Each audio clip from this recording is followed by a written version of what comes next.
Assalamu alaikum, my dear students. I hope all of you are doing well. Welcome to lecture number 8 of class 12 Computer Science FBIAC lecture series.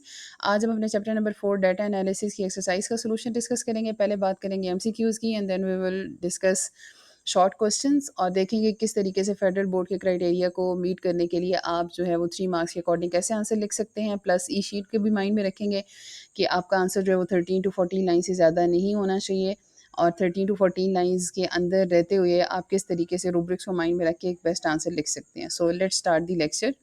Okay, first MCQs है हमारे पास. The spam filter is use to do which of the following task. तो जैसा कि हमने बात की थी कि स्पैम फिल्टर का मतलब ये है कि कीवर्ड्स के अकॉर्डिंग चेक करना है कि उसमें कोई ऐसे कीवर्ड्स तो नहीं है जो कि स्पैमिंग कीवर्ड्स हों और उसके अकॉर्डिंग आइडेंटिफाई करना है. यानी पास्ट में अगर कोई ईमेल आई है और उसके अंदर कुछ ऐसे कीवर्ड्स यूज़ हुए हैं तो हर आने वाली ईमेल को उससे कंपेयर करना है और उसकी बेस पे डिसाइड करना है. तो इसका मतलब क्या हुआ कि correct option will be it learn from the past email to identify the spam emails. यानी कि पास्ट की जो ईमेल्स होंगी उनके कीवर्ड्स आइडेंटिफाई करने के बाद हम आइडेंटिफाई कर सकते हैं. सेकेंड एमसीक्यूज हमारे पास over fitting in machine learning model leads to. तो हमने बात की थी कि ओवर फिटिंग के अंदर हमें क्या इशू फेस करना पड़ता है कि हमारा जो मॉडल है वो बहुत ज़्यादा डाटा को अंडरस्टैंड कर लेता है, इवन के नॉइज़ की वैल्यू को भी लर्न कर लेता है, लेकिन वो उसके पैटर्न्स को प्रॉपर्ली आइडेंटिफाई नहीं कर पाता, जिसकी वजह से वो न्यू डाटा के ऊपर पुअरली परफॉर्म करता है. तो एक्चुअली ओवर फिटिंग का मतलब क्या हुआ कि हमारा जो ट्रेनिंग डाटा है वो तो बहुत अच्छी तरीके से ट्रेन हो जाएगा, बट जब हम न्यू डाटा सेट इंटर करेंगे तो वो उसके ऊपर पुअरली परफॉर्म करेगा. यानी हमें बहुत ज़्यादा इनकरेक्ट रिजल्ट और कम करेक्ट रिजल्ट्स प्रोड्यूस करके देगा. सो अगर थर्ड की बात करें, the feature engineering involves. Feature engineering का मतलब क्या होता है? इंपॉर्टेंट फीचर्स बेसिकली आइडेंटिफाई करना ताकि हमारा मॉडल जो है वो बेहतर लर्न कर सके. सो इसका मतलब क्या है कि transforming and actually selecting relevant data feature. Relevant data feature से मुराद, जैसे अगर हम बात करते हैं कैट्स, हॉर्स और डॉग की, तो उसका मतलब है उनके जो मोस्ट कॉमन फीचर और जो उनके इंपॉर्टेंट फीचर्स हैं वो हम आइडेंटिफाई करें और वो हम बेसिकली आइडेंटिफाई करके मशीन को बताएं ताकि वो इन फ्यूचर बेहतर प्रिडिक्ट कर सके टाइप ऑफ एनिमल को जो उसे डिटेक्ट करनी है. What is precision in machine learning model? तो प्रिसीजन का मतलब क्या होता है कि जो आपके मॉडल ने बेसिकली करेक्ट आउटपुट बताई हैं या उसने करेक्ट आइडेंटिफिकेशन बताई हैं, उसमें से एक्चुअली या पॉजिटिव जो बताई हैं बेसिकली उनमें से कितनी करेक्ट है.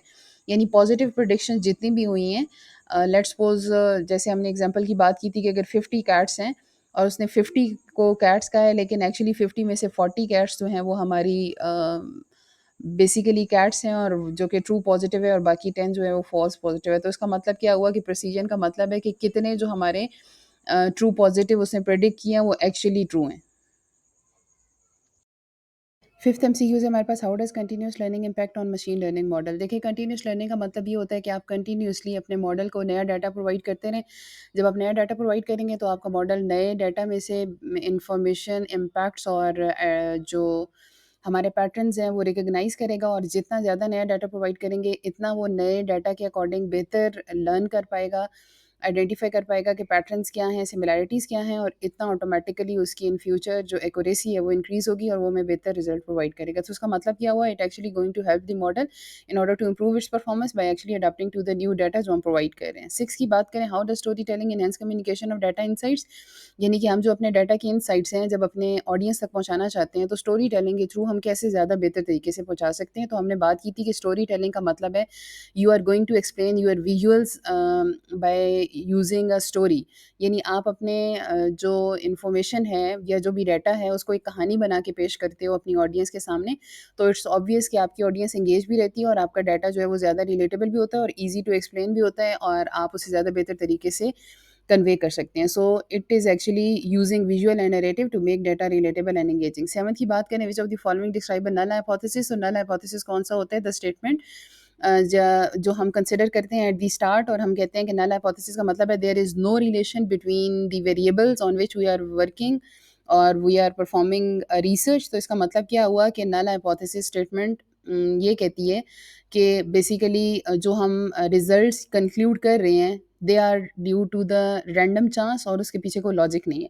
So it actually assume that the observe difference are due to random chance and there is no relation between our variables. अगर हम एट्थ एमसीक्यूज की बात करें, hypothesis testing P value indicate. P value में क्या बताती है? हमने कहा था हम अपनी एक सिग्निफिकेंस वैल्यूज सेट करते हैं जो कि मोस्ट ऑफ द टाइम 0.05 होती है, और फिर हम अपने पी वैल्यू के फार्मूला के थ्रू कैलकुलेट करते हैं पी वैल्यू, और उसको अपनी सिग्निफिकेंस वैल्यू से कंपेयर करते हैं। अगर वो हमारी वैल्यू 0.05 से लेस आती है तो हम कहते हैं कि हमारे पास जो बेसिकली रिजल्ट्स हैं वो हमारे नल हाइपोथेसिस के अगेंस्ट जा रहे हैं, यानी कि हमारे पास एविडेंस हमने करेक्ट करी है कि there is a relation between our variable and this is not something that is due to random chance. So अगर वो ग्रेटर आती है तो फिर हम कहते हैं कि नहीं, हमारे पास कोई स्ट्रॉन्ग एविडेंस नहीं है, तो इसका मतलब है हमारी नल हाइपोथेसिस स्टेटमेंट करेक्ट है। सो एक्चुअली वो हमें प्रोबेबिलिटी बताता है कि जो रिजल्ट्स हैं वो ड्यू टू रैंडम चांस हैं या फिर ड्यू टू रैंडम चांस नहीं है। Bye calculating the P value हम उसको एनालाइज करके फिर आंसर बता सकते हैं। 9 एमसीक्यूज़ की बात करते हैं। Why is it important to use visual effects in hypothesis testing? कि विजुअल क्यों इंपॉर्टेंट है? तो देखिए, अगर हम बात करें विजुअल की, तो हमारे पास डाटा को विजुअली रिप्रेजेंट करना, मतलब ग्राफिकल फॉर्म में रिप्रेजेंट करना, तो यूज़र के लिए उसको अंडरस्टैंड करना आसान हो जाता है। तो उसका मतलब क्या है कि विजुअल का मतलब to present data in more understandable manner, and that is actually going to increase your communication और एनहेंस कम्युनिकेशन। 10 एमसीक्यूज़ की बात करें, in evaluating the credibility of data story which factor is least important? यानी अगर हम credibility की बात करते हैं तो कौन से फैक्टर सबसे कम इंपॉर्टेंट है? Time of the day doesn't matter, यानी क्रेडिबिलिटी का इससे कोई लेना-देना नहीं है। बाकी तमाम ऑप्शंस हमारे क्रेडिबिलिटी में आते हैं, बट अगर हम बात करें time of the day of the data की, तो वो क्रेडिबिलिटी के अंदर इंक्लूड नहीं होता। एमसीक्यूज़ नंबर 11 की बात करें, model show 98% accuracy but precision recall both are low, that is 60%। So what is most likely the issue? देखिए, जब एक्यूरेसी 98% है और रिकॉल और प्रिसिजन 60% है, तो उसका मतलब क्या है कि आपका डाटा इम्बैलेंस्ड है। दैट्स वाई आपके पास ये इस तरह से जो है वो स्टार्ट्स आ रहे हैं, या आपकी जो वैल्यूज़ हैं वो इस तरीके से आ रही हैं। बात करते हैं अपने 12 एमसीक्यूज़ की। A retail analyst want to segment customer to discover hidden shopping patterns without any labelled categories, which approach is most appropriate? पहली बात, लेबल डाटा सेट नहीं है, तो इसका मतलब है कि हमारे पास अनसुपरवाइज्ड लर्निंग है, और ये ऑलरेडी एग्जांपल हमने डिस्कस भी की थी जब हमने अनसुपरवाइज की बात की थी, कि जब हम ये चाहते हैं कि हम अपने जो कस्टमर हैं उनके अलग सेगमेंट और अ काइंड ऑफ ग्रुप बना लें on the basis of their habit, कि कौन सी वो किस किस तरह से शॉपिंग करते हैं, यानी उनकी शॉपिंग हैबिट्स क्या हैं, और उसकी बेस पर उनके अलग अलग जब ग्रुप बनाए जाएंगे तो उन्हें हम क्लस्टर कहते हैं। और ये हमारी एक अनसुपरवाइज लर्निंग की टाइप है जिसे हम क्लस्टरिंग कहते हैं। तो clustering is the most suitable answer according to this scenario. तो पहले क्वेश्चन की बात करते हैं, जिसमें है कि explain what feature engineering is and give an example of image classification. देखिए, ऑलरेडी हमने डिस्कस किया अपने लेक्चर के अंदर इन डिटेल कि फ़ीचर इंजीनियरिंग के अंदर फ़ीचर का मतलब स्पेसिफिक कैरेक्टरिस्टिक्स, तो engineering means a kind of techniques और technology that we are going to use. तो फ़ीचर इंजीनियरिंग का मतलब है कि हम अपने टेक्निक्स और मेथडोलॉजीज़ यूज़ करके जो मोस्ट इंपॉर्टेंट कैरेक्टरिस्टिक्स होंगे वो आइडेंटिफाई करेंगे, किस में से अपने उस डाटा में से जो हमने मशीन लर्निंग के लिए मॉडल को प्रोवाइड किया है, या फिर जो हम डाटा सेट की तरह as a data set use करना चाह रहे हैं जिसके अकॉर्डिंग हम मॉडल को ट्रेन करना है, उसमें से मोस्ट इंपॉर्टेंट फीचर जो भी हमारे उस डाटा के हैं वो हमें आइडेंटिफाई करने हैं, ताकि हम इजीली पैटर्न रिकग्नाइज कर सकें, यानी हमारा मॉडल पैटर्न रिकग्नाइज करके उसके अकॉर्डिंग लर्न कर सके और इन फ्यूचर जो है वो एक्यूरेट प्रिडिक्शन करे। जैसे फॉर एग्जांपल हमने डिस्कस किया था कि अगर हमने उसे इमेजेस देनी है कैट्स, डॉग्स एंड हॉर्स की, तो हमें उसमें से इंपॉर्टेंट फीचर निकालने होंगे हर एक के, ताकि वो किसी एक को किसी दूसरे से मिक्स ना करे। तो इसका मतलब क्या है कि जब हम उसके उनके मोस्ट इंपॉर्टेंट कैरेक्टरिस्टिक्स फाइंड कर लेंगे, तो उसके अकॉर्डिंग फिर जब हम मॉडल को ट्रेन करेंगे तो ऑब्वियसली उसके लिए पैटर्न रिकग्निशन या आइडेंटिफिकेशन जो है वो आसान हो जाएगी। तो इस तरीके से हम फीचर इंजीनियरिंग को यूज़ कर सकते हैं फॉर बेटर मशीन लर्निंग। बात करते हैं difference between overfitting and underfitting की। ओवरफिटिंग एंड अंडरफिटिंग का मतलब क्या है? ओवरफिटिंग में क्या होता है कि आपका मॉडल इतने अच्छे तरीके से लर्न कर लेता है कि वो नॉइज़ की वैल्यू को भी लर्न कर लेता है, और वो ट्रेनिंग डाटा सेट पे तो बहुत अच्छे रिजल्ट देता है, लेकिन जब टेस्ट डाटा सेट दिया जाता है तो वो पुअरली रिजल्ट्स प्रोवाइड करता है। और अंडरफिटिंग का मतलब ये है कि आपका मॉडल जो है वो बिल्कुल भी प्रॉपर मॉडल को या पैटर्न को रिकॉग्नाइज़ नहीं कर पाता, और अच्छे तरीके से लर्न नहीं करता, जिसकी वजह से वो पुअर रिज़ल्ट प्रोड्यूस करता है ट्रेनिंग डाटा सेट के ऊपर भी और न्यू रिसर्च के ऊपर भी। यानी बेसिकली आपका मॉडल बहुत ज़्यादा सिंपल होता है, या वो अंडरस्टैंड ही नहीं कर पाता कि उसके अंदर क्या कॉमन पैटर्न्स हैं जो वो फॉलो हो रहे हैं, जिसकी वजह से ना वो ट्रेनिंग डाटा सेट के ऊपर अच्छा बिहेव करता है और ना ही आपके पास जो है वो न्यू डाटा सेट के ऊपर बेहतर बिहेव करता है। और मसला क्या होता है ओवरफिटिंग के अंदर? तो ये होता है कि वो बहुत ज़्यादा चीज़ों को मेमोराइज़ कर लेता है, लर्न कर लेता है, लेकिन जो लॉजिकली चीज़ें रिलेट कर रही थी या अंडरस्टैंडिंग थी वो डेवलप नहीं होती, जिसकी वजह से ओवरफिटिंग का इशू फेस करना पड़ता है। जबकि अंडरफिटिंग का मतलब क्या होता है? अंडरफिटिंग के अंदर तो वो जो इंपॉर्टेंट रिलेशन होता है उसको ही आइडेंटिफाई नहीं कर पाता, किस तरीके से हमारे डाटा के अंदर रिलेट करें बेसिकली हमारे वेरिएबल्स जिनके ऊपर हम काम कर रहे हैं। और अगर बात करें ओवरफिटिंग की तो इसकी लो एक्यूरेसी क्यों होती है? बिकॉज़ उसकी मेन वजह क्या है कि जो अनसीन डाटा है उसके ऊपर वो बिल्कुल भी परफ़ॉर्म अच्छा नहीं करता, यानी हमें लेस एक्यूरेट रिज़ल्ट प्रोवाइड करता है। और उसकी रीज़न क्या होती है? वही कि काइंड ऑफ डाटा तो बहुत अच्छा ट्रेनिंग डाटा पे बहुत अच्छा लर्न कर लिया, लेकिन वो सिर्फ़ ट्रेनिंग डाटा पे ही अच्छा लर्न कर सकता है क्योंकि वो उसके नॉइज़ को भी रीड कर चुके हैं और उसके अकॉर्डिंग भी ट्रेन हो चुका है। जबकि बात करें अंडर फिटिंग की तो लो एक्यूरेसी क्यों होती है? बिकॉज़ वो पैटर्न को ही आइडेंटिफ़ाई नहीं कर पाता। ओवर फिटिंग के अंदर वो एक्स्ट्रा उसको कर लेता है और अंडर फिटिंग के अंदर वो कर ही नहीं पाता जो उसने करना था, इवन कि वो भी नहीं कर पाता, जिसकी वज़ह से वो पुअरली बिहेव करता है, दोनों पे, ट्रेनिंग सेट पे भी और न्यू सेट पे भी। फिर अगर कॉजेज़ की बात करें तो कॉज़ क्या है? ओवर फिटिंग के अंदर हमने बहुत ज़्यादा ट्रेन कर दिया है और अंडर फिटिंग के अंदर हमने बहुत कम ट्रेन किया है।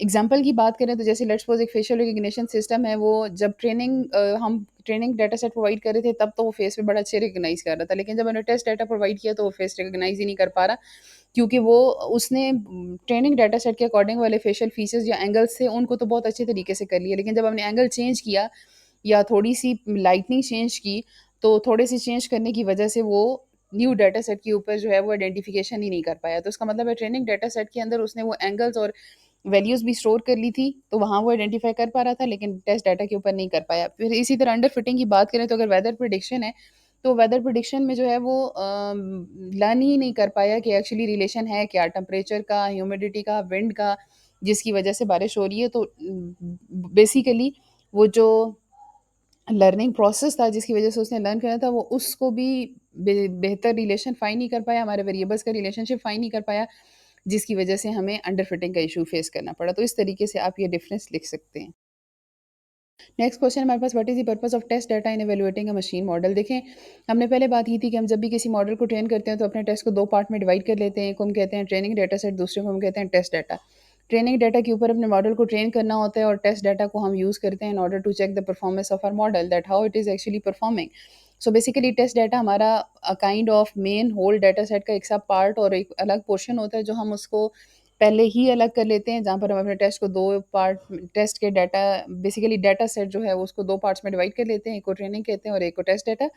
और मकसद क्या होता है? ताकि हम इन फ्यूचर चेक कर सकें कि कितना बेहतर हमारा मॉडल ट्रेन हुआ है और वो किस तरह के हमें रिजल्ट प्रोवाइड कर रहे हैं जब हम उसे अनसीन डाटा दें। बेसिकली इसका मकसद क्या होता है कि हमने अपने मॉडल की एक्यूरेसी और रिलायबिलिटी को चेक करना होता है कि रियल लाइफ एप्लीकेशन के अंदर क्या हमें ये वाक़ई रिलायबल और एक्यूरेट रिज़ल्ट देगा। यानी ऑब्वियसली हम टेस्ट डाटा जो प्रोवाइड करेंगे वो हमें पता होगा ये इनपुट दें तो ये आउटपुट आनी चाहिए। क्या वैसी आई या नहीं आई? तो उसके अकॉर्डिंग हम आइडेंटिफ़ाई कर सकते हैं कि इसकी एक्यूरेसी क्या है और रिलायबिलिटी क्या है और क्या हम इसे रियल लाइफ़ में यूज़ कर सकते हैं, डिप्लॉय कर सकते हैं। अगर तो मॉडल हमारा जो है वो ट्रेनिंग डाटा के ऊपर बहुत अच्छे रिज़ल्ट देता है लेकिन आपके टेस्ट डाटा के ऊपर अच्छे रिज़ल्ट नहीं देता, तो इसका मतलब है कि आपको ओवर फिटिंग का इश्यू फेस करना पड़ रहा है और that issue actually needs improvement और दैट नीड टू बी रिज़ॉल्व्ड। सो इस तरीके से ये हमें ओवर फिटिंग को आइडेंटिफिकेशन में भी हेल्प करता है कि टेस्ट डाटा के थ्रू हम आइडेंटिफाई कर सकते हैं कि हमें ओवर फिटिंग या अंडर फिटिंग का इशू तो फेस नहीं करना पड़ रहा। अब एग्जांपल हमारे पास क्या है कि लेट्स सपोज जैसे हमने डिस्कस किया था कि कैट्स, डॉग एंड हॉर्सेस की इमेजेस हैं और वो हमने ट्रेन कराई हैं, तो उसका मतलब ये है कि हम कुछ इमेजेस जो हैं वो ट्रेनिंग के लिए यूज़ करेंगे और कुछ इमेजेस रख लेंगे टेस्ट डाटा के लिए और फिर चेक करेंगे कि क्या वो टेस्ट डाटा के ऊपर उनको करेक्टली आइडेंटिफाई करके दे रहा है या फिर नहीं दे रहा। तो इस तरीके से हम अपने मॉडल की एक्यूरेसी और रिलायबिलिटी को चेक कर सकते हैं। क्वेश्चन है हमारे पास कि मॉडल असेसमेंट क्या है और उसके 2 मैट्रिसेस यानी बेसिकली की पैरामीटर्स बताएं जिनके थ्रू हम मेजर करते हैं असेसमेंट। असेसमेंट का मतलब क्या होता है? किसी चीज़ को चेक करना कि whether it is performing according to our requirement और नॉट। सो मॉडल असेसमेंट का मतलब ये है कि it is a process of checking that whether our model is performing according to our requirement और whether it is giving us the results that we want. तो उस process evaluation process को basically हम कहते हैं ये हमारा मॉडल असेसमेंट है। यानी हमने जो मॉडल ट्रेन कर दी है अब हम उसको एसेस यानी इवैल्यूएट करना चाह रहे हैं कि whether it is performing according to our requirement, whether it is giving us the results according to our requirement और नॉट। सो ये हमारे जो मॉडल है उसकी एक्यूरेसी और उसकी suitability for the real world use identify करने में हमें हेल्प करता है। मैट्रिसेस हमने कई तरह के डिस्कस किए थे, accuracy, precision, recall, F1 score. आप कोई भी लिख सकते हो लेकिन 2 आसान जो हैं वो हमारे पास एक्यूरेसी और प्रिसिजन है। एक्यूरेसी का मतलब ये है कि how often the model predictions are correct, यानी किस हद तक या कितनी आपकी जो मॉडल की प्रेडिक्शन है यानी 90% 80% है, ये क्या है? तो वो हम एक्यूरेसी एक्यूरेसी बता सकते हैं। फिर आप जाती है आपके पास प्रिसिजन। प्रिसिजन का मतलब क्या होता है कि जितने पॉजिटिव आपके मॉडल ने प्रिडिक्ट किए हैं उनमें से चेक करो कि कितने पॉजिटिव एक्चुअली हैं। यानी अगर उसने 50 कैट में से 50 कैट्स उसने कही हैं कि ये 50 कैट्स हैं, तो चेक करो कि क्या वो वाक़ई 50 कैट्स हैं या फिर उनमें से कुछ कैट्स नहीं हैं और उसने वो फ़ॉल्स पॉज़िटिव किए हैं। तो प्रोसीजर के अंदर हमने जस्ट ये चेक करना होता है कि एक्चुअली जो प्रेडिक्टिव हमारे पॉज़िटिव केसेज़ हैं, उनमें से एक्चुअली कितने करेक्ट हैं। सो ये 2 मैट्रिसेस आप लिख सकते हो कि इनके थ्रू हम चेक कर सकते हैं कि हमारा मॉडल जो है वो वेदर हमारी रिक्वायरमेंट के मुताबिक काम कर रहा है या फिर नहीं कर रहा। नेक्स्ट क्वेश्चन है हमारे पास कि what is the main goal of data visualisation and analysis. देखिए विजुअलाइजेशन का मतलब क्या होता है, टू रिप्रेजेंट सम इंफॉर्मेशन और data in the form of graph, chart, pictures और विजुअल्स। सो डाटा विजुअलाइजेशन का मेन गोल क्या होता है कि present your data in the form of graphical forms, charts, graphs and maps. अब इससे क्या होगा, it will actually help us in order to understand the data, analyse the data. Technical और नॉन टेक्निकल दोनों लोगों को हेल्प करेगा कि वो डाटा को बेहतर तरीके से समझ सकते हैं, उसको अंडरस्टैंड कर सकते हैं। प्लस हम डाटा को एनालाइज़ करके उसमें से पैटर्न्स और जो हमारी सिमिलैरिटीज़ और कंपैरिज़न है वो हम बहुत आसानी से परफ़ॉर्म कर सकते हैं और उसको अंडरस्टैंड करना और उसको प्रोसेस करना भी आसान होता है। प्लस फिर उसके अकॉर्डिंग डिसीजन लेना इन फ्यूचर आसान हो जाता है कि किस-किस तरीके से हम जो है वो बेहतर डिसीजन ले सकते हैं on the basis of analysis of this data.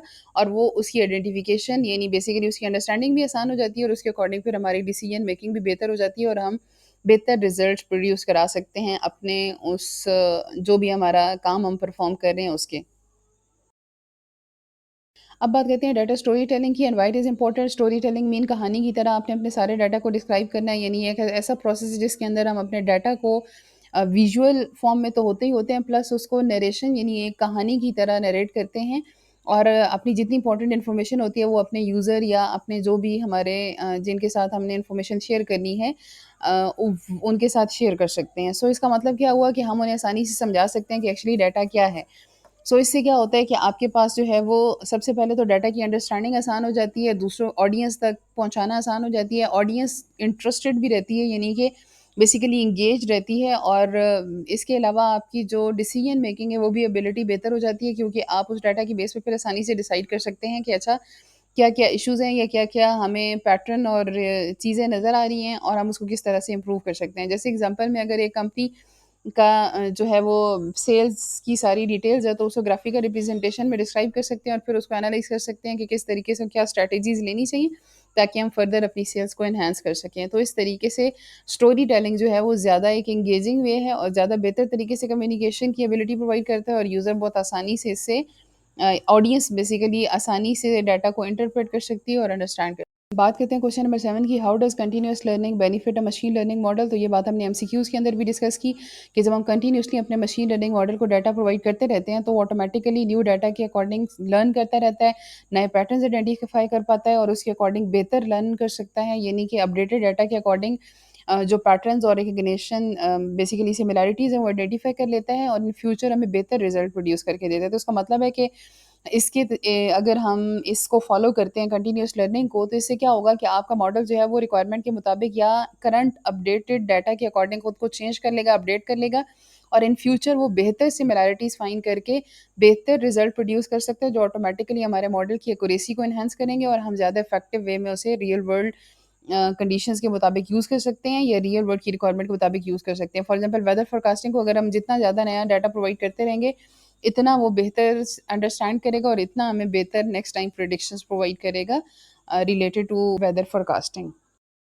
Okay, अब बात करते हैं अपने क्वेश्चन नंबर 8 की, explain the term test train split and its importance in model. Although ये इन डिटेल हमने अपने लेक्चर के अंदर भी डिस्कस किया था कि टेस्ट ट्रेन स्प्लिट यानी अपने डाटा सेट को स्प्लिट कर दें, डिवाइड कर दें, किस में, दो पार्ट्स में। एक पार्ट को कहते हैं टेस्ट डाटा सेट और दूसरे को कहते हैं ट्रेन डाटा सेट। यानी बेसिकली इस प्रोसेस के अंदर या टेस्ट ट्रेन स्प्लिट के अंदर हम अपने जो डाटा सेट होता है उसको दो पार्ट में डिवाइड कर देते हैं, एक को ट्रेनिंग सेट और एक को testing set. Most of the time जब भी हम काम करते हैं तो ट्रेनिंग सेट लार्जर पार्ट होता है और टेस्टिंग सेट जो है वो स्मॉलर पार्ट होता है। यानी ट्रेनिंग सेट 70 टू 80 और 60 टू 80 होता है और टेस्टिंग जो है वो 20 टू 30 या 40 टू 30% हम रखते हैं। ट्रेनिंग सेट के अकॉर्डिंग हम अपने मॉडल को ट्रेन करते हैं ताकि वो लर्न कर सके, पैटर्न्स आइडेंटिफाई कर सके और इन फ्यूचर उसकी बेसिस पे डिसीजन ले सके। और जो टेस्टिंग सेट होता है वो बेसिकली उस जब हम ट्रेन कर लेते हैं तो उसके बाद अपने मॉडल को चेक करने के लिए हम यूज़ करते हैं और वो टेस्ट सेट प्रोवाइड करके चेक करते हैं कि क्या वाक़ई हमें ये सही आंसर दे रहे हैं। यानी ऑब्वियसली लेबल इनपुट हम यूज़ करेंगे तो हम उसके अकॉर्डिंग उसको कोई इन्फॉर्मेशन प्रोवाइड करके चेक करेंगे कि क्या वो हमें सही करेक्ट आंसर दे रहा है या फिर नहीं दे रहा। तो ट्रेनिंग जो है वो बेसिकली ट्रेन करने के लिए यूज़ किया जाता है मॉडल को और टेस्टिंग जो है परफॉर्मेंस चेकिंग के लिए यूज़ किया जाता है। अब ये हमें हेल्प कैसे करता है? ये बेसिकली ऑब्ज़र्व करता है कि क्या अनसीन डाटा पे हमें सही रिज़ल्ट मिल रहे हैं, क्योंकि ऑब्वियसली जब हम ट्रेन करते हैं तो हम ट्रेनिंग का प्रोसेस तब स्टॉप करते हैं जब हमें कंफर्म हो जाता है कि जो हमारा डाटा है या हमारा मॉडल है वो उसने करेक्ट लर्न कर लिया है, यानी पैटर्न आइडेंटिफाई कर लिया है और अब वो इन फ्यूचर हमें करेक्ट रिज़ल्ट देगा। तो अगर वो अनसीन डाटा पे सही परफ़ॉर्म नहीं करता तो इसका मतलब है कि we are facing the problem of overfitting, यानी उसने तो डाटा को इतना लर्न कर लिया है कि वो एरर्स काइंड ऑफ नॉइज़ को भी और उसके सिग्नल को भी लर्न कर लिया उसने, और जिसकी वजह से उसने ट्रेनिंग डाटा सेट पे तो बहुत अच्छा रिज़ल्ट दिया, लेकिन जब टेस्ट डाटा सेट हमने दिया तो इसका मतलब है वो सही काम नहीं कर रहा। तो इसका मतलब क्या हुआ कि ट्रेनिंग और टेस्ट सेट डिवाइड करने में जब हम ट्रेनिंग सेट को और टेस्टिंग सेट को अलग-अलग कर देंगे और उसे फ़ॉलो करेंगे और चेक करेंगे, तो हमें इस तरह की प्रॉब्लम आइडेंटिफ़ाई करने में आसानी होगी कि कहीं ओवरफिटिंग का इश्यू तो नहीं आ रहा। प्लस हम मेक श्योर कर सकते हैं कि रियल वर्ल्ड के अंदर क्या ये सही काम करेगा, यानी टेस्टिंग के अंदर ही हमें पता चल जाएगा कि क्या हमें एक्यूरेट रिज़ल्ट मिल रहे हैं या नहीं मिल रहे, और क्या रियल वर्ल्ड में डिप्लॉय करने से पहले हम उसकी वेरिफ़िकेशन कर सकते हैं कि क्या ये हमें करेक्ट रिज़ल्ट्स दे रहा है या नहीं दे रहा, और क्या ये सही काम करेगा या नहीं करेगा। तो इस तरीके से हम टेस्ट और ट्रेनिंग सेट को अलग-अलग सेपरेट करके अपने मॉडल की वर्किंग को और परफ़ॉर्मेंस को मज़ीद बेहतर बना सकते हैं। ओके, सिग्निफिकेंस लेवल आपके हाइपोथेसिस स्टेटमेंट को कैसे अफ़ेक्ट करती है? सिग्निफिकेंस लेवल का मतलब वो अल्फ़ा की वैल्यू जो हम कंसिडर करते हैं, और जितनी हम हाई वैल्यू कंसिडर करेंगे अ, उतना ही हमारे एरर के चांसेस ज़्यादा होंगे। मतलब ये है कि ये कट ऑफ वैल्यू होती है, जैसे लेट्स सपोज़ हम कहते हैं कि हम मैक्सिमम जो एरर कंसिडर कर सकते हैं ना कि हमारा सिस्टम इस हद तक एक्सेप्टेबल है, तो वो ये है कि लेट्स सपोज़ हम कहते हैं 5% चलें, फिर भी हम मान लेते हैं कि 5% तक एरर के चांसेस हैं, कि हम एक्सेप्टेबल है कि 5% एरर हो सकते हैं और 95% ये ठीक कर रहा है। तो उसका मतलब है कि ये वैल्यू हमें केयरफुली सिलेक्ट करनी होती है, और ये वैल्यू हम पहले सिलेक्ट कर लेते हैं। ये वो वैल्यू है जिसको हम पी से कंपेयर करते हैं। ये जो पी की वैल्यू हम कैलकुलेट करते हैं ना, उसे जब हम कंपेयर करते हैं तो वो जिस वैल्यू से कंपेयर करते हैं वो हमारा सिग्निफिकेंस या अल्फ़ा वैल्यू होती है। और अगर आप ये वैल्यू बहुत हाई रख लोगे तो उसका मतलब ये है कि आप जो है वो एक्सेप्ट कर रहे हो कि इतने ज़्यादा जो एरर या हमारे बेसिकली इनकरेक्ट वैल्यू है, हम उसको एक्सेप्ट कर रहे हैं कि ठीक है ये हो सकता है। तो इसलिए इस वैल्यू को कम से कम रखते हैं ताकि एरर के चांसेस कम से कम हो, यानी मैक्सिमम हम मोस्ट ऑफ द टाइम 5% रखते हैं। That is actually equal to 0.05, कि इससे ज़्यादा एरर नहीं होना चाहिए और हमें इतने करेक्ट रिज़ल्ट्स चाहिए या इतने परसेंट हमें रिज़ल्ट्स सही ही चाहिए। बेसिकली हम करते क्या हैं, हम अपनी एक अल्फ़ा वैल्यू सेलेक्ट कर लेते हैं। लेट्स सपोज़ हमने सेलेक्ट करी 0.01, उसके बाद हम पी की वैल्यू कैलकुलेट करते हैं और फिर पी की वैल्यू को अपनी सिग्निफिकेंस वैल्यू से कंपेयर करते हैं। और कंपेयर करके चेक करते हैं कि अगर ये वैल्यू 0, जैसे लेट्स सपोज़ पी की वैल्यू आती है 0.0 आ जाती है, या हमने सेलेक्ट की हुई है अल्फ़ा की वैल्यू 0.05 और हमारे पास वैल्यू आई 0.01, तो हम कंपेयर करेंगे कि अल्फ़ा की वैल्यू क्या है, सिग्निफिकेंस वैल्यू 0.05 है, और जो पी की वैल्यू है वो क्या है 0.01, तो हम उसको कंपेयर करेंगे कि क्या 0.01 लेस देन 0.05 है, तो इसका मतलब है कि हमने स्ट्रॉन्ग एविडेंस कलेक्ट कर लिए हैं और अब हम अपने एच ज़ीरो को रिजेक्ट कर सकते हैं। तो इस तरह से अल्फ़ा वैल्यू हमें हेल्प करती है, और अगर हमने अल्फ़ा वैल्यू हाई रखी होगी तो इसका मतलब ये है कि हम जो है वो उसके अकॉर्डिंग एक्सेप्ट कर रहे हैं कि हम इतने परसेंट चांसेस जो है वो एरर के चांसेस हो सकते हैं और इट इज़ एक्सेप्टेबल। तो इसलिए कभी भी इसको हाई नहीं रखना, हमेशा लो ही रखना है, ताकि हम उसके अकॉर्डिंग अपने हाइपोथेसिस नल हाइपोथेसिस को आइदर रिजेक्ट और एक्सेप्ट कर सकें। तो ये हमें बेसिकली टाइप 1 एरर में हेल्प करता है कि हम रॉन्गली रिजेक्ट ना कर दें, जिसमें हमने कहा था ना कि हम रॉन्गली रिजेक्ट जो है वो एच ज़ीरो कर देते हैं। तो इसका मतलब है ये उसको मीट करने के लिए हमें हेल्प करता है, ताकि हम एक फेयर वैल्यू रखें और उसको प्रॉपर जस्टिफ़ाई कर सकें, और एट द एंड हम कंक्लूड कर सकें कि वाक़ई हमारे रिज़ल्ट्स जो हैं वो करेक्ट हैं, या फिर हमारे रिज़ल्ट्स के पास एविडेंस है या फिर एविडेंस नहीं है। तो उस पर्सपेक्टिव के लिहाज़ से हमें माइंड में रखना है कि अल्फ़ा वैल्यू ऐसी सेट करें जो कि जितना हम अपने मॉडल के एरर के चांसेस को एक्सेप्ट कर सकते हैं, उतना ही हमने इसको असाइन करना है। ओके, ये क्वेश्चन है हमारे पास कि अगर एक पब्लिश स्टोरी है और उसके अंदर हमने आइडेंटिफाई करना है कि बायसनेस तो नहीं है, यानी वो किसी एक पर्सपेक्टिव को ज़्यादा सपोर्ट तो नहीं कर रही है, और अगर हम आइडेंटिफाई कर लें तो हम उसे मिटिगेट का मतलब रिड्यूस कैसे कर सकते हैं, यानी कम कैसे कर सकते हैं। सबसे पहले तो हम बायसनेस चेक कैसे करेंगे, पहले तो हम चेक करेंगे ये पोस्ट या पब्लिक स्टोरी या जो भी स्टोरी है ये है कहाँ की, क्या ये अथेंटिक सोर्सेज से है, उस सोर्स की क्रेडिबिलिटी भी है, यानी फॉर एग्जांपल क्या वो कोई गवर्नमेंट की ऑफिशियल साइट है या फिर कोई रिसर्च इंस्टीट्यूट है या फिर कहाँ से है। दूसरी चीज़ हमें चेक करना है कि क्या ये तमाम ग्रुप ऑफ पीपल के लिए को प्रॉपर्ली रिप्रेज़ेंट कर रही है, यानी ऐसा ना हो कि वो किसी एक सर्टेन ग्रुप को एक्सक्लूड कर दें या उनको रिप्रेज़ेंट ना करें। जैसे लेट्स सपोज़ एक कोई इन्फॉर्मेशन हम शो कर रहे हैं, तो उसमें सिर्फ़ और सिर्फ़ जो बात हो रही है वो रिलेटेड टू अर्बन है और रूरल पॉपुलेशन को उसमें कंसिडर ही नहीं किया गया, या सिर्फ़ मेन की बात हो रही है, वुमेन को नहीं कंसिडर किया गया, या माइनॉरिटीज़ को बेसिकली एड्रेस नहीं किया गया। तो इसका मतलब ये है कि हमें ये पर्सपेक्टिव भी चेक करना होता है कि वो तमाम ग्रुप ऑफ पीपल को इंक्लूड कर रही हो। फिर ये भी देखना है कि उसके अंदर कोई ऐसे विजुअल ग्राफिक इमेजेस तो नहीं यूज़ किए गए जो कि मिसलीडिंग हैं या गलत इन्फॉर्मेशन दे रहे हैं। सो ये 3 पर्सपेक्टिव हैं जो हम आइडेंटिफ़ाई कर सकते हैं in order to identify the biasness, कि वो किसी एक पर्सपेक्टिव को सपोर्ट ना कर रहे हों और किसी एक पर्सपेक्टिव में ना जा रहे हों, ओवरऑल उसको बैलेंस होना चाहिए। लेट्स सपोज़ हमने इश्यूज़ आइडेंटिफ़ाई कर लिए, अब हमने मिटिगेट करना चाहते हैं, यानी we want to reduce them. तो हमें पहले क्या करना होगा कि पहली चीज़ तो हमें उसकी जो है वो डाटा को मेक श्योर करना होगा कि वो हर तरह के ग्रुप को रिप्रेज़ेंट करे, यानी उसमें अगर लेट्स सपोज़ ऐसा कोई इश्यू हमने आइडेंटिफ़ाई किया है तो हमें उसे रिज़ॉल्व करना है। फिर हमें क्रेडिबिलिटी को अगर चेक करना है तो हमें देखना है कि अच्छा ये इन्फॉर्मेशन मल्टीपल क्रेडिबल सोर्सेज़ पे भी यही है, यानी उसकी ऑथेंटिसिटी चेक करें फ्रॉम द मल्टीपल सोर्सेज़ जो कि रिलायबल भी होने चाहिए। एंड देन अगर आपके विजुअल में कोई ऐसी चीज़ है तो उसको भी रिमूव या करेक्ट करें, ताकि आप मेक श्योर कर सकें कि आपकी जो इन्फॉर्मेशन है वो ट्रस्टवर्दी है, एक्यूरेट है और यूज़र की बेनिफिट के लिए है और उसे बेहतर तरीके से फिर कन्वे किया जाए। ओके, नेक्स्ट क्वेश्चन है, what are the steps in hypothesis testing? तो हमने ऑलरेडी डिस्कस किए थे कि सबसे पहले तो हम अपनी नल और अल्टरनेटिव हाइपोथेसिस स्टेटमेंट बनाते हैं, यानी बेसिकली क्रिएट करते हैं, फार्मूलेट करते हैं। उसके बाद उससे रिलेटेड डाटा कलेक्ट करते हैं, फिर अपनी वो स्टैटिस्टिक्स परफॉर्म करते हैं, यानी वो अल्फ़ा वैल्यू सिलेक्ट करते हैं, फिर उसके अकॉर्डिंग फार्मूलाज अप्लाई करते हैं, पी की वैल्यू जो है वो कैलकुलेट करते हैं, उसके बाद वैल्यूज़ को कंपेयर करते हैं, देन उसकी बेसिस पे डिसाइड करते हैं कि हमें अपने नल हाइपोथेसिस यानी एच ज़ीरो को रिजेक्ट करना है या नहीं करना। देन उसके अकॉर्डिंग रिजल्ट्स को इंटरप्रेट करके उसको अंडरस्टैंड करते हैं, प्रॉपर विजुअल रिप्रेजेंटेशन देते हैं और उसके बाद उस रिपोर्ट को जो है वो क्लियरली प्रॉपर विजुअल फॉर्म में आगे कन्वे कर दिया जाता है। तो इस तरीके से हम मेक श्योर कर सकते हैं कि हमारी इन्फॉर्मेशन जो है वो एक प्रॉपर एविडेंस की बेस पे होनी चाहिए, यानी जितना भी हम डाटा प्रेज़ेंट कर रहे हैं, there is a reason behind it, there is a logic behind it. We have actually collected the evidence, और ये कोई ऐसा ही रैंडम बाय चांस ऐसा नहीं है, इसके पीछे प्रॉपर रीज़निंग है। ओके, तो अब बात करते हैं स्टैंडर्ड डेविएशन की, कि स्टैंडर्ड डेविएशन हमें डाटा की वेरिएबिलिटी यानी डाटा किस तरह से चेंज हो रहा है उसमें कैसे हेल्प करती है। पहली बात तो हम ऑलरेडी डिस्कस कर चुके हैं कि स्टैंडर्ड डेविएशन हमें ये बताती है कि हमारा डाटा स्प्रेड कैसे हुआ हुआ है।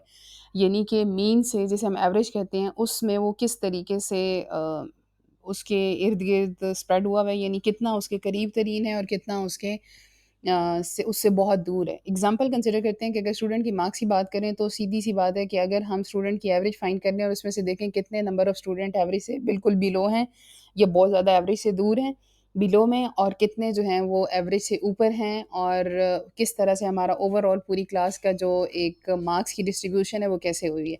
अब अगर हमारे पास हाई स्टैंडर्ड डेविएशन आएगी तो वो हमें ये बताएगी कि हमारा डाटा वाइडली स्प्रेड हुआ है। इसका मतलब ये है कि हमारे जो एवरेज है उसमें और फिर हाईएस्ट और लोएस्ट में और जो डाटा की स्प्रेड है उसमें बहुत ज़्यादा गैप है। यानी कि लेट्स सपोज़ अगर एवरेज 90 है और फिर उसके बाद लोएस्ट में 10 आ रहे हैं और उसके बाद उधर से 50 भी आ रहे हैं, यानी कि गैप बहुत ज़्यादा है, इनकंसिस्टेंट परफॉर्मेंस है। और अगर लो स्टैंडर्ड डेविएशन हमारे पास आती है तो इसका मतलब है कि हमारा डाटा एक कंसिस्टेंट वे में जो है वो बेसिकली एग्ज़िस्ट कर रहा है, और वो हमें ये बताएगा कि हमारे डाटा की परफॉर्मेंस कंसिस्टेंट है और एक प्रॉपर जो पैटर्न है वो फॉलो हो रहा है और डाटा हमारा बेहतर स्प्रेड हुआ है। ये नहीं कि मार्क्स इस तरह से हैं, एक के 70 हैं तो एक के 80 हैं, फिर 85 हैं, फिर 75 हैं। तो इसका मतलब एक प्रॉपर पैटर्न फॉलो हो रहा है और एक कंसिस्टेंट परफॉर्मेंस आ रही है ओवरऑल क्लास के डिस्ट्रीब्यूशन की या मार्क्स की।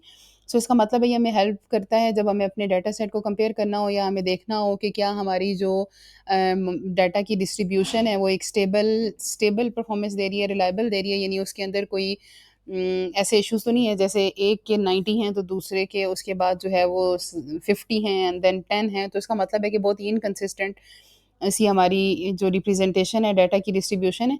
सो इस तरीके से हम स्टैंडर्ड डेविएशन के अकॉर्डिंग आइडेंटिफाई कर सकते हैं कि हमारा डाटा किस तरह से स्प्रेड हुआ हुआ है। सो अगर एग्जांपल की बात करें तो एग्जांपल में लेट्स सपोज क्लास ए है जिसकी स्टैंडर्ड डेविएशन 5 आती है और क्लास बी है जिसकी स्टैंडर्ड डेविएशन 20 है, तो इसका मतलब है क्लास ए की परफॉर्मेंस ज़्यादा स्टेबल और बेहतर है as compared to class B, क्योंकि उनकी स्टैंडर्ड डेविएशन की डिस्ट्रीब्यूशन की वैल्यू जो है वो ज़्यादा है। तो इसका मतलब है डाटा इनकंसिस्टेंटली जो है वो स्प्रेड आउट हुआ हुआ है, तो इसका मतलब उनकी परफॉर्मेंस अच्छी नहीं है जबकि क्लास ए की अच्छी है।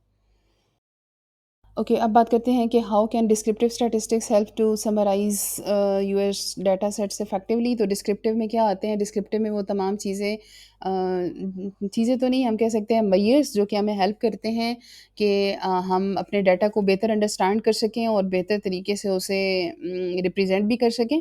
सो उसमें क्या आता है कि हमारा mean, median, mod, standard deviation, ये सब कुछ जो है वो हम कैलकुलेट करके उसके थ्रू डाटा को डिस्क्राइब करने की कोशिश करते हैं। तो सबसे बड़ा फ़ायदा है कि आपके पास डाटा की समरी क्रिएट हो जाती है। जैसे अभी हमने स्टैंडर्ड डेविएशन की भी बात की पीछे, तो उसका मतलब क्या हुआ कि हम अपने डाटा को एक समराइज़्ड फॉर्म में कन्वर्ट कर देते हैं, फिर उसकी डिस्ट्रीब्यूशन को देख लेते हैं, देन उसके अकॉर्डिंग उसको देख लेते हैं कि वो किस तरीके से हमें कौन-कौन से इनसाइट्स और इन्फॉर्मेशन प्रोवाइड कर रहे हैं। प्लस डाटा को जब हम इस तरीके से रिप्रेज़ेंट करते हैं यूज़िंग दीज़ मेजर्स, तो हमें हमारे लिए पैटर्न्स और ट्रेंड्स को आइडेंटिफ़ाई करना भी आसान हो जाता है, जो हमें बताते हैं कि अच्छा डाटा किस-किस तरीके से चेंज हो रहा है और किस-किस तरीके से उसके अंदर वेरिएशन आ रही हैं। देन हमारे लिए डिसीजन मेकिंग भी आसान हो जाती है, क्योंकि इंपॉर्टेंट इन्फॉर्मेशन हमें पता चल जाती है, की पॉइंट्स हाइलाइट हो जाते हैं, तो डिसीजन मेकिंग का प्रोसेस भी आसान हो जाता है। जैसे लेट्स सपोज़ अगर एक स्कूल है और वो रिज़ल्ट का एनालिसिस करना चाहता है, तो उसे एक-एक बच्चे के मार्क्स चेक करने की ज़रूरत नहीं है। वो क्या करें, एवरेज मार्क्स और पास परसेंटेज जो है वो कैलकुलेट कर लें, यानी अपने इन मेथड्स को, डिस्क्रिप्टिव स्टैटिस्टिक्स को, की टेक्निक्स को यूज़ करें और उसके अकॉर्डिंग रिजल्ट को समराइज़ करके देख लें कि ओवरऑल रिजल्ट कैसा है, instead of checking marks of each student. तो उसका मतलब है इसके थ्रू हमारे लिए डाटा को समराइज़ करना, अंडरस्टैंड करना, ट्रेंड्स और पैटर्न्स को फाइंड करना आसान हो गया। ओके, अब क्वेश्चन ये है कि स्टैटिस्टिकल सिग्निफिकेंस, जिसे हम अल्फा वैल्यू कहते हैं, वो किस तरीके से हमें सपोर्ट करती है? देखिए, सबसे पहले स्टैटिस्टिकल सिग्निफिकेंस के अंदर 2 ही चीज़ें आती हैं, एक पी वैल्यू और एक अल्फा वैल्यू। पी वैल्यू हम कैलकुलेट करते हैं और अल्फा वैल्यू हम खुद सेट करते हैं और उसके अकॉर्डिंग हम इन दोनों को कंपेयर करके चेक करते हैं कि क्या हमारे रिजल्ट जो हैं वो नल हाइपोथेसिस स्टेटमेंट को आइदर सपोर्ट कर रहे हैं या रिजेक्ट कर रहे हैं। और करते कैसे हैं हम कि पी की वैल्यू को कैलकुलेट करते हैं और उसे अपनी सेट की हुई सिग्निफिकेंस वैल्यू, और मोस्ट ऑफ द टाइम वो 0.05 होती है, उससे चेक करते हैं क्या उससे लेस है। अगर तो वो उससे लेस है, तो इसका मतलब है कि हमारे पास जो है वो एविडेंस आ गए हैं कि there is a relation between the variables on which we are working, कि जिसके ऊपर हम रिसर्च कंडक्ट करा रहे हैं, उन वेरिएबल्स के दरमियान में प्रॉपर एक रिलेशन है और हमने एविडेंस कलेक्ट करी है, तो it mean we are going to reject our हाँ, नल हाइपोथेसिस स्टेटमेंट, यानी सारे एविडेंस उसके अगेंस्ट आ रहे हैं। और अगर हमारा ये वैल्यू ग्रेटर आ जाती है पी की सिग्निफिकेंस वैल्यू से, तो इसका मतलब ये है कि हम कोई प्रॉपर एविडेंस गैदर नहीं कर पाए कि there is a relation between our variable. तो यहाँ ये चीज़ सपोर्ट में जाएगी आपकी नल हाइपोथेसिस स्टेटमेंट की, और ये सजेस्ट करेगा कि ये बाय चांस ही ऐसा हो रहा है कि आपके पास ऐसी इन्फॉर्मेशन आ रही है, otherwise there is no relation between the variables. So इस तरीके से ये हमें आइदर जो कंक्लूजन है उसको सपोर्ट करती है या फिर उसको सपोर्ट नहीं करती, उसको चैलेंज करती है, डिपेंड्स अपॉन द रिक्वायरमेंट और कलेक्शन और पी वैल्यू और इन्फॉर्मेशन जो हम गैदर करते हैं, और डाटा सेट के ऊपर भी डिपेंड करती है, जो ऑलरेडी हम इन डिटेल डिस्कस कर चुके हैं। सो अगर एग्जांपल की बात करें तो लेट्स सपोज कि हमने कोई मेडिसिन चेक करनी है और उसकी वैल्यू को हमने चेक करना है कि क्या वो वाकई ही इफेक्टिव है या नहीं, तो हम उसकी पी वैल्यू को सिलेक्ट करेंगे, यानी बेसिकली कैलकुलेट करेंगे, और कैलकुलेट करने के बाद अपनी एक स्पेसिफिक जो अल्फा वैल्यू सिग्निफिकेंस लेवल हमने सेलेक्ट किया होगा, जो मोस्टली हम 0.05 करते हैं, उससे कंपेयर करेंगे, और अगर वो उससे लेस आती है तो हम कहेंगे yes this medicine is actually have effects on the person जिसके ऊपर हमने चेक किया है या जिसके ऊपर भी हम टेस्टिंग कर रहे हैं। तो उसका मतलब ये है कि हमारे पास जो रिजल्ट्स आए हैं, इसका मतलब है देयर आर दी एविडेंस, और अगर वो लेस नहीं आती, ग्रेटर आती है, तो उसका मतलब है हम कोई भी एविडेंस कलेक्ट नहीं कर पाए कि मेडिसिन इफेक्टिव है या फिर नहीं है। Okay, now let's talk about how the data visualization is going to bridge the gap between technical and non-technical audience, basically for the purpose of data analysis. सबसे पहले अगर हम बात करें डाटा विजुअलाइजेशन की, तो ऑलरेडी हमने कई दफ़ा डिस्कस किया कि डाटा विजुअलाइजेशन का मतलब ये है कि आप अपने डाटा को पिक्टोरियल फॉर्म, यानी पिक्चर्स, ग्राफ, चार्ट्स की फॉर्म में शो कराओगे, ताकि आपके लिए उसको अंडरस्टैंड करना, एनालाइज करना और दूसरों तक कन्वे करना आसान हो। सो अगर हम डाटा विजुअलाइजेशन के बेनिफिट की बात करें, तो सबसे बड़ा फ़ायदा यही होता है कि अगर एक नॉन टेक्निकल पर्सन है, जिसे आइडिया नहीं है कि टेक्निकली चीज़ें कैसे वर्क कर रही हैं, या किस तरह से शो हो रही हैं, या किस तरह से, जैसे लेट्स सपोज डेटाबेस के अंदर स्टोर हैं या प्रोसेस हो रही हैं, तो इस तरह से अगर हम डाटा विजुअलाइजेशन यानी पिक्टोरियल फॉर्म में उसको शो कराएंगे, तो एक नॉन टेक्निकल ऑडियंस के लिए भी उसको अंडरस्टैंड करना आसान हो जाएगा, और वो बेहतर तरीके से डाटा को एनालाइज़ कर सकते हैं कि किस तरीके से प्रोसेसिंग हो रही है और काम कैसे हो रहे हैं, कौन सी चीज़ है जहाँ बेनिफिट ज़्यादा मिल रहा है, यानी को पैटर्न आसानी से आइडेंटिफाई कर सकते हैं, और डिसीजन मेकिंग भी आसान हो जाती है without reading the details information and understanding the difficult context, जो कि टेक्निकल कॉन्टेक्स्ट होते हैं।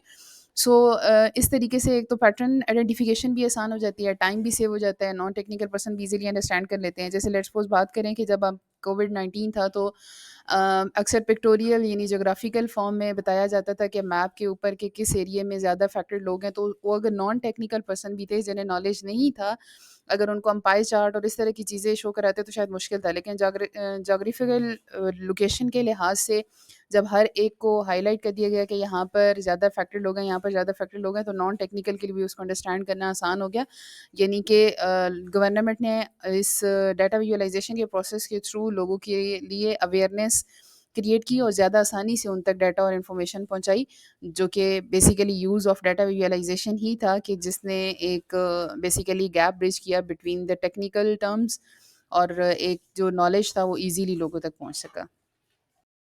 आई होप आज का लेक्चर आपको क्लियर होगा और आपको हेल्प मिली होगी कि आप किस तरीके से क्वेश्चन आंसर्स लिख सकते हैं, यानी बेसिकली शॉर्ट क्वेश्चन के आंसर्स लिख सकते हैं। सो अगर आपको वीडियो अच्छी लगी हो तो do like and subscribe my channel and thank you for watching.